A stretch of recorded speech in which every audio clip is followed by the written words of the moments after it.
guys, I'm Carrie from Carrie Tries It, and in this video I'm gonna watch Petticoat Junction, Season 2, Episode 30, Who's Afraid of the Big Bad Jinx?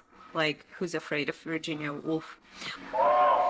Woo! Come ride the little train that is rolling down the tracks to the junction. Forget about your cares, it is time to relax at the junction. Let's a curb you met, even more when you get through the junction. Petticoat Junction. There's a little hotel called a Shady Rest at the junction. Petticoat Junction. It is Run by Kate, come and be her guest at the junction. Petticoat Junction. And that's Uncle Joe, he's a moving kinda slow at the junction. Petticoat Junction.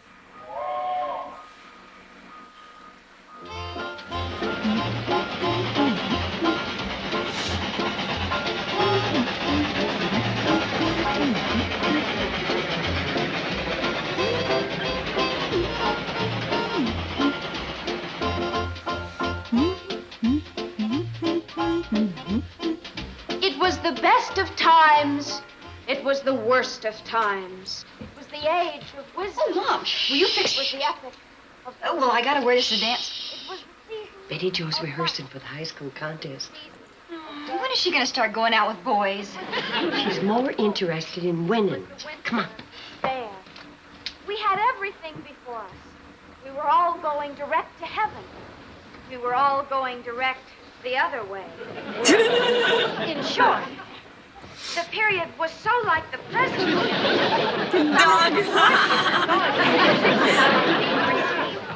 For good or for evil. In the superlative degree of comparison alone. There was a king with a large jaw and a queen with a plain face on the throne of England. How did they train this dog There was so a good? king He's with a playing large like a jaw actor. and a queen with a bare That's amazing, dog. Get your own earmuff. Sure. The period was so like that some of its noisiest authorities insisted on its being received for good or for evil. How can a feller sleep with all that racket going on? In both countries, it was clearer than crystal to the lords of the state preserves of loaves and fishes that things in general were settled forever. And now... I'm trying to take a snooze, Betty Jo, if you don't mind. What's the matter? I lost my voice. What? I lost my voice. Oops. You ain't going to win that contest unless you talk up. Joe, why did you stop? Uncle Joe, let Betty Jo practice. Go ahead with your speech, honey. I can't. I lost my voice. Now Sarah Jane's gonna beat me. Oh. Well, Uncle Joe's done it again. I didn't do nothing. Well, Betty Jo lost her voice when you walked in. Yeah, but No buts about it, Uncle Joe. You're a jinx. I am not. You are too. Just a second. I don't like that kind of talk. Well, Mom, let's face it. Lately, all Uncle Joe has to do is look at somebody and pow! Disaster. Leaves nothing but a big bundle of bad luck. Looking at you and nothing happened. Stick around. Girls, Betty Jo losing her voice has nothing to do with bad luck. She's just been practicing too hard. I have not. Uncle Joe jinxed me. You say that once more, and you're not only going to lose your voice, but your seating capacity. Wasn't for the fact that we're related through your mother, I'd sue you for slandering my good name, which ain't Jinx. Dog. Hey, see? You've hurt Uncle Joe's feelings. But I've got to get my voice back. We'll get it back for you. All you need to do is rest and sip some hot water and honey. Come on.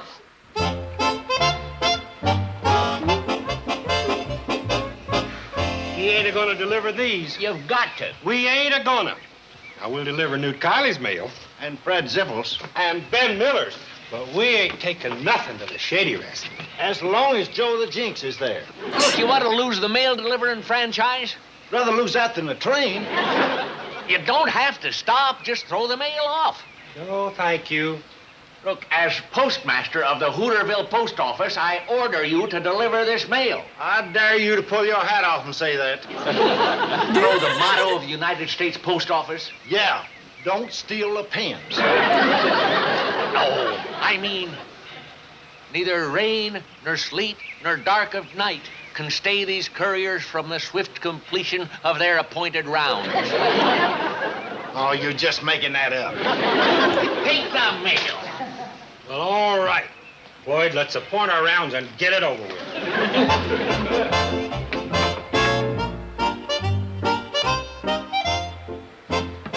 Oh, what's that for, Mrs. Bradley? A high school oratory contest. Betty Jo won it 2 years in a row. Now, if she wins again, she gets to keep it. Oh, I hope she does. Did the mail get here yet? Uncle Joe just went down to get it. I'm expecting a letter with a nice fat bonus check in it for those 12 orders I sent in. Oh, well, good luck. Get away, bad luck. Give me the mail. Get back, get back. Get back out of voodoo range. Give me the mail. Don't come any closer. I'll let you have it. We're de-voodooizing you. I ain't no voodoo. If I was, I'd shrink your heads down to the size of your brains. You keep your evil eye off of us, Joe. Yeah, don't look at the train. Give me that mail or I'll complain to Washington. Ain't they got enough trouble without you? Quick, fling the letters to the dough. You all right? He done it to me, Charlie.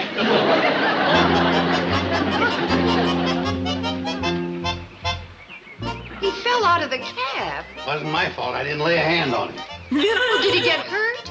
Oh, I fell on his head. Thanks.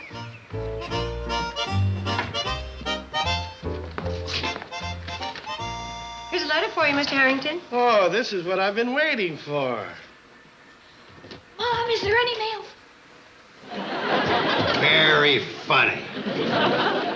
Anything for me, Kate? No. Huh. Mr. Dog, Shady Rest Hotel. Who could that be for? You? Dear Mr. Dog, we received the coupon requesting information for our art appreciation course. Art appreciation? He's the one that's been chewing the coupons out of my magazine. Oh, no. What's wrong, Mr. Harrington? I've been fired. I thought you were going to get a bonus for those orders. They were all canceled. Oh, I'm sorry. Mr. Carson, you never should have gone down for the mail. Well, he always... Kate, it isn't true. Oh, of course it isn't. Hi, Sam. Hi. Getting ready to roll the presses. Oh, is that this week's Hooterville World Guardian? Yep, coming out right on time, 2 days late. I was holding the front page for an extra. My grandma had Yeah, an extra as well not classified ad. hat, but Mrs. Crindle clothes thought she'd for sell her piano, going but she like can't to find the the store.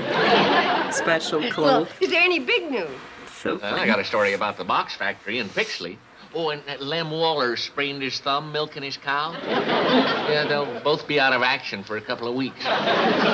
Joe wasn't over to see Lem recently, was he? Oh, now, Sam, you're not going to start that nonsense, too. Oh, I was just teasing, Kate. Well, it isn't funny for Uncle Joe. He's getting blamed for anything that happens around here. Yeah, there's nothing worse than blind, ignorant superstition. I'm glad to see you have the sense to know that. Yeah, you can say a lot of obnoxious things about Joe, but one thing he ain't, and that's Jinx. Thanks, Sam. Well, it's okay, Joe.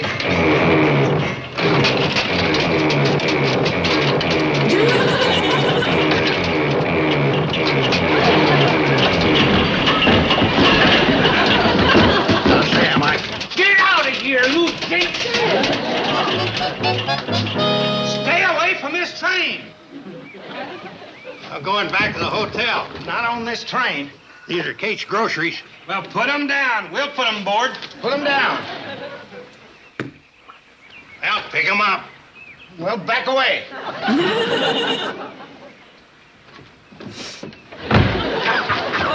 Serves you right. Now, looky here, Evil Eye.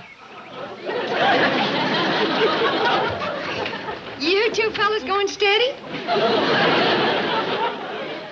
I thought you were going to put the groceries on the train. Them two jokers wouldn't let me get on. You're darn right we won't. What happened to your nose? Same thing that happened to my head, only worse. Joe's barred from the train for life. Well, he's barred. I'm barred, too. But, Kate, you're not dangerous. Joe is. Either he rides or we both walk. Well, all right. He can ride.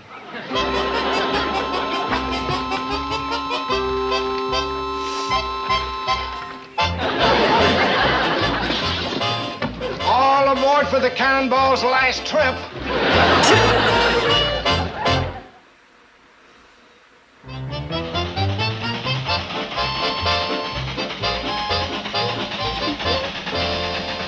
This is interesting. The Pixley box factory is thinking of moving to Hooterville. Good for the town. Make a lot of jobs for a lot of people. There ain't no quicker way to ruin the economy of a community than with jobs. Yeah. Work sure interferes with those afternoon naps. But don't worry, Uncle Joe. Crabwell Corners is trying to get the box factory over there. Crabwell Corner. The biggest business they got in that town's the Edsel Agency. Can't you read any faster?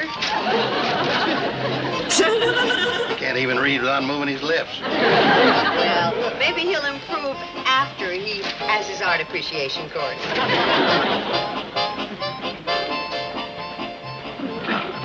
Something wrong, Floyd? Charlie told me to keep an eye on Hard Luck Harry. Good luck, Floyd.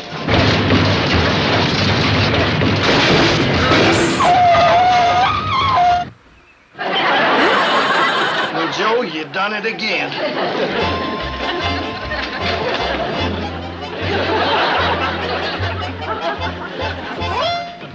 Get off! Get off!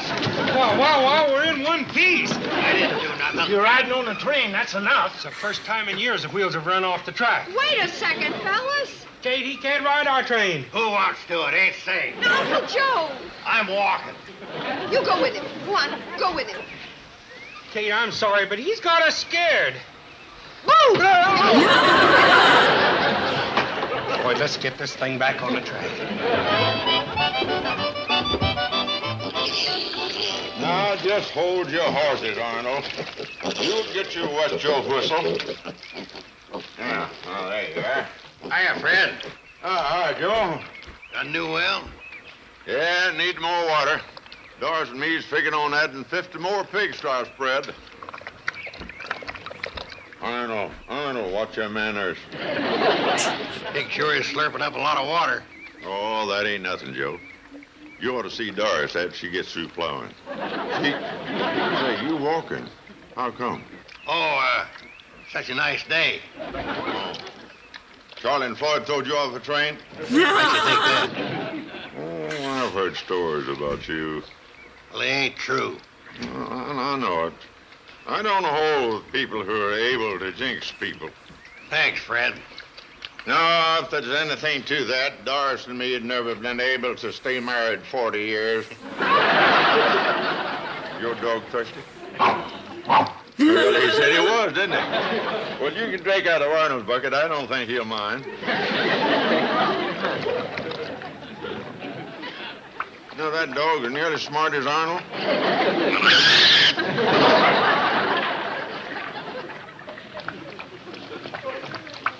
I have a drink, too? Sure you can, Joe.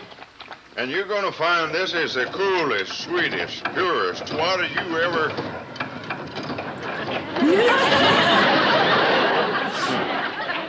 That's funny. Must have dried up. Well, that well goes down 60 feet. You ought to try for 70. Now, that water and that well was all right until you come. Get off of my property, you Jinx. Don't you look at Arnold. Get off of my property.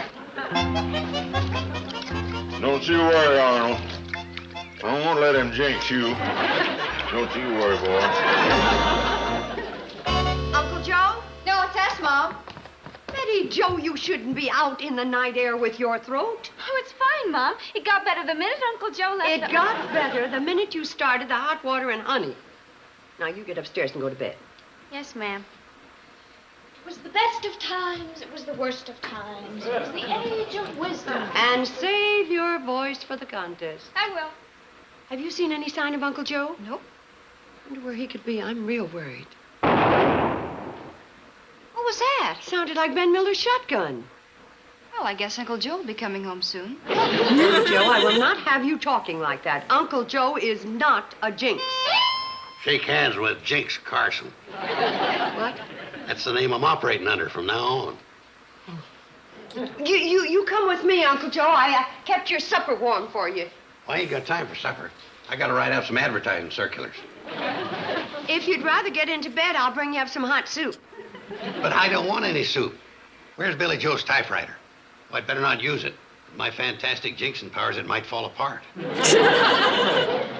Uncle Joe, why don't you get into bed? I'll put the handcar on the tracks and bring Dr. Stewart. Kate, I'm not sick. I don't need a doctor. Look at me. What do you see? A man that walked too far in the hot sun. You're looking at $1 million on the hoof.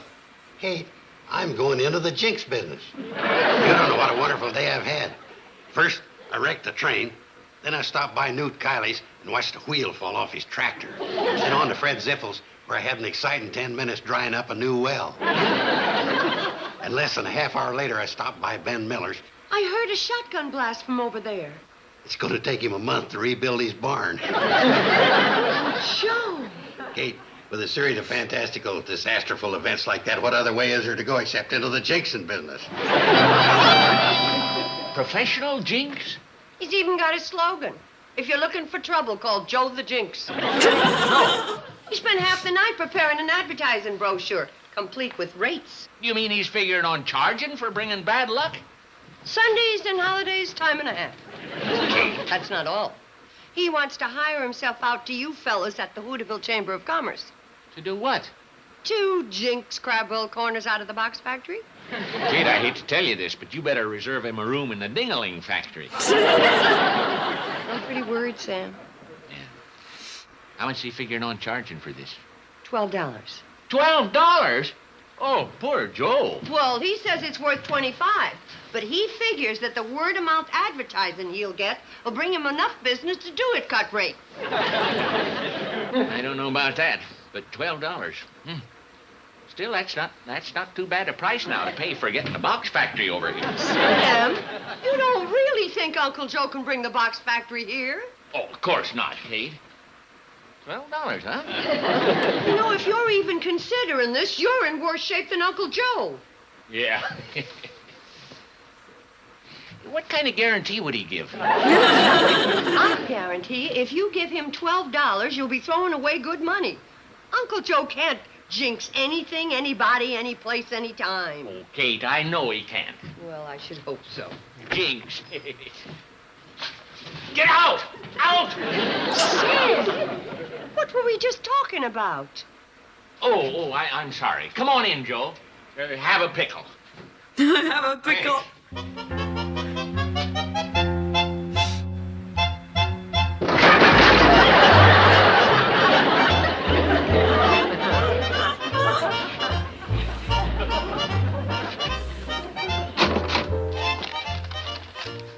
Here's your $12, Joe.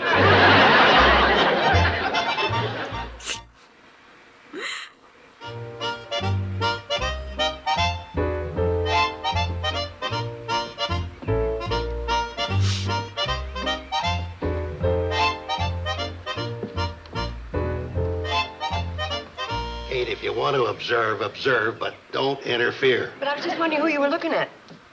The chamber president, Pip Winslow. He's my prime target. But he's not in there. Who's doing this job, you or me?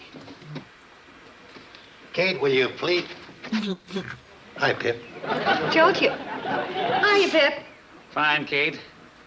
Hooterville sends you over to try to land the box factory? Maybe they did, and maybe they didn't. Well, if they did, you're wasting your time. Because Rogers, the manager, is waiting for me in my office to close the deal. You're wasting your time. Rogers ain't going to close the deal. Stop over in a few weeks, and I'll give you a free box. Looks like we got here just in time. Now or never. Come on, let's get around where we can get a clear shot at the office.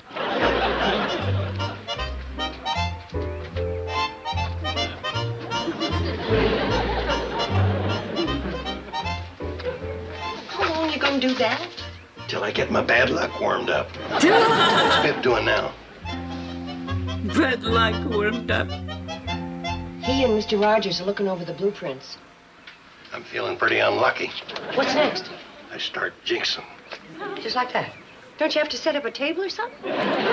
What for? Well, you're in business. Shouldn't you have some equipment? Hey, it all comes from up here. You don't carry much of an inventory. Hey, the only reason I let you come along was so you could tell Sam that he got his $12 worth. What are they doing in there now? They're laughing. That's 'cause they ain't started.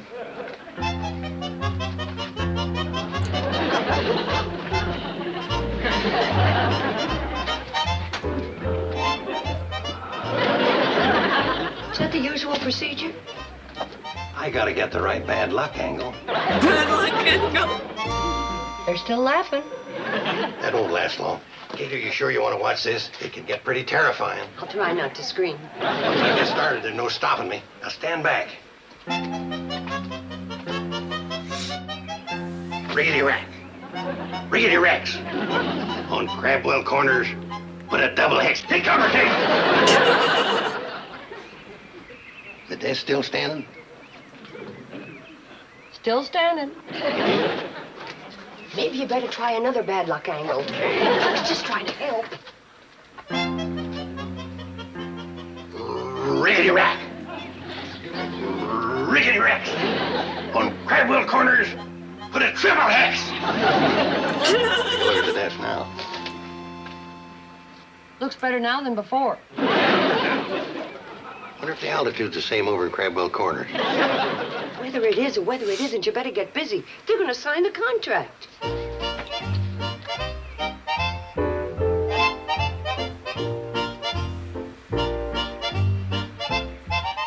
Kate, the hex is working.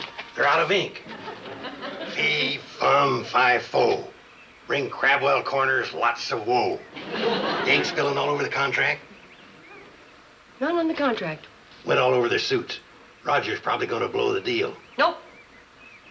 Well, something must have happened. Yep. They signed signed the it. contract.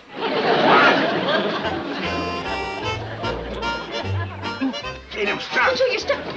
So, here, let me get you out. Fi, fo, fum, fee. You'll need a hacksaw to get you free. And so Uncle Joe had to give Sam back his $12, plus paying the plumber $8 for sawing his neck out of the bars, but it was worth it. Now we know Uncle Joe isn't a jinx. Boy, it sure seemed like he was. Well, he isn't, so the matter's closed. Betty Joe, you ready yet? Be right down, Mom. Sarah Jane here? No, but she will be in a few seconds. You're supposed to be at the high school half hour before the contest starts. You think Betty Joe will win again? I don't know. Sarah Jane's pretty good. How do I look, Mom?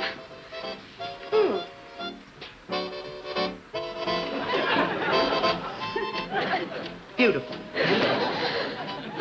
It was the best of times. It was the worst of times. It was the age of wisdom. It was the epic. It was the epic. I lost my voice. What was it you were saying about Uncle Joe? Uncle Joe isn't even here. Well, then who? How? Him! How could you accuse such a sweet, innocent little dog of such a terrible thing? But, Mom, think. Every time Uncle Joe was supposed to have brought somebody bad luck, the dog was with him. Were you? Except in Crabwell Corners, where Uncle Joe could have But used what it. about my voice? We'll get you some hot water and honey. But there isn't time. Yes, there is. Come on. Betty Joe. It's Sarah Jane. You two start the water boiling, and I'll keep her busy. Good evening, Mrs. Bradley. How are you, Sarah Jane? Just fine. You all ready for the contest? Contest? You don't really think it'll be a contest. Well, it's supposed to be a contest. If Betty Joe had a chance. I've been taking private elocution lessons. Well, is that fair? All's fair in love and war. Train your dog. You did say all's fair in love and war, didn't you? Yes. But while you're waiting, why don't you pet Betty Jo's dollar?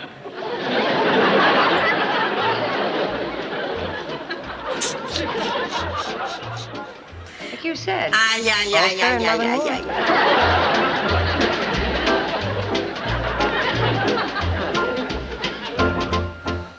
Unfair. And it was Petticoat Junction, and I hope you enjoyed this time. Don't forget about like, subscribe, and support me on Patreon, Venmo, buy me a coffee. Here are the link for Amazon wishlist, and please write me comments. Did you have ever situation when you had to speak, sing, or do something public and something went wrong? And what did you feel, and what is it about? Thank you guys. See you in the next one. Bye bye.